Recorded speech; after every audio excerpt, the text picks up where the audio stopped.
প্রধানমন্ত্রীর ভারত সফরে সই হওয়া সমঝোতা স্মারক নিয়ে রাজনৈতিক মাঠ সরগরম হয়ে উঠেছে। বিএনপি অভিযোগ করেছে দেশকে পরনির্ভরশীল করে দেয়া হচ্ছে। আওয়ামী লীগ বলেছে বিএনপি অপপ্রচার চালাচ্ছে। প্রধানমন্ত্রী শেখ হাসিনার ভারত সফরে দুই দেশের মধ্যে 5টি নতুন সমঝোতা সই এবং নবায়ন করা হয় 3টি পুরনো সমঝোতা স্মারক। এছাড়া যৌথ ঘোষণা হয় 2টি রূপকল্পের। এই ইস্যুতে সরগরম হয়ে উঠেছে রাজনীতির মঞ্চ। সমঝোতা চুক্তি নিয়ে তীব্র সমালোচনা করেছে বিএনপি। দেশকে ভারতের উপর নির্ভরশীল করার জন্য সমঝোতা করা হয়েছে বলে অভিযোগ করেছেন বিএনপি মহাসচিব। সমঝোতা চুক্তি যেটা তারা স্বাক্ষর করেছে এর মধ্যে পরিষ্কার করে বলা আছে যে এই সমঝোতাগুলো হয়েছে, এই সমঝোতাগুলোর অর্থই হচ্ছে যে অতি অল্প সময়ের মধ্যে বাংলাদেশকে তারা নির্ভরশীল করে ফেলবে ভারতের কাছে, যেটা প্রমাণিত হয়ে গেছে। পার্টনারশিপে আমাদের কোনো আপত্তি নেই, কানেক্টিভিটিতে কোনো আপত্তি নেই। সেখানে বাংলাদেশ কি পেল সেটাই হচ্ছে প্রধান। আমরা তো এখানে কিচ্ছু পাইনি, আমাদের যে পানির হিস্সা সেই হিস্সাটাতে আমরা পাইনি। বিএনপির এই অভিযোগ প্রত্যাখ্যান করে আওয়ামী লীগের সাধারণ সম্পাদক বলেছেন, চুক্তি ও সমঝোতা স্মারক এক নয়। বিএনপি নেতারা কূটনৈতিক ভাষা বোঝে না।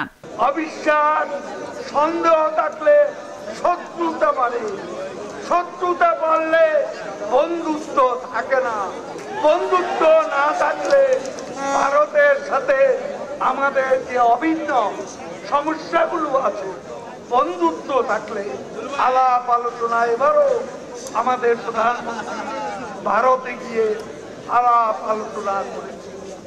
ভবিষ্যতেও আমাদের প্রধানমন্ত্রীকে আশ্বস্ত করেছে ভারতের নতুন সরকার যে এই যেসব সমস্যা বাস্তবায়ন হয়নি সেগুলো ইতিবাচক অগ্রগতি হয়েছে এবং সমাধানের জন্য চেষ্টা হচ্ছে।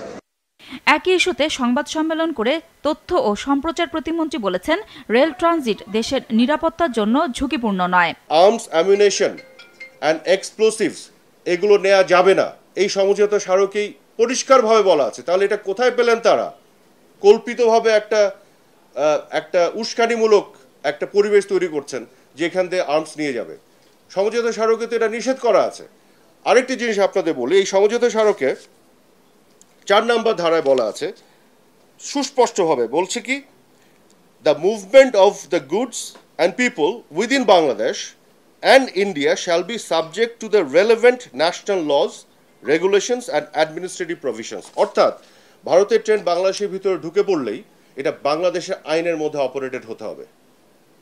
একইভাবে বাংলাদেশের ট্রেন যখন ভারতের ভিতরে ঢুকে নেপাল বা ভুটানে যাবে, সেটা ভারতের আইনের মধ্যে অপারেটেড হবে। অর্থাৎ আমরা কিন্তু আমাদের আইনের মধ্যে এটাকে অপারেশনের বাইরে যাওয়ার কোনো সুযোগ নেই। ভারতের মধ্য দিয়েও এদেশের ট্রেন নেপাল ও ভুটান যাবে বলেও জানান প্রতিমন্ত্রী। নুরুন নাহার উইলি, মাছরাঙা সংবাদ, ঢাকা।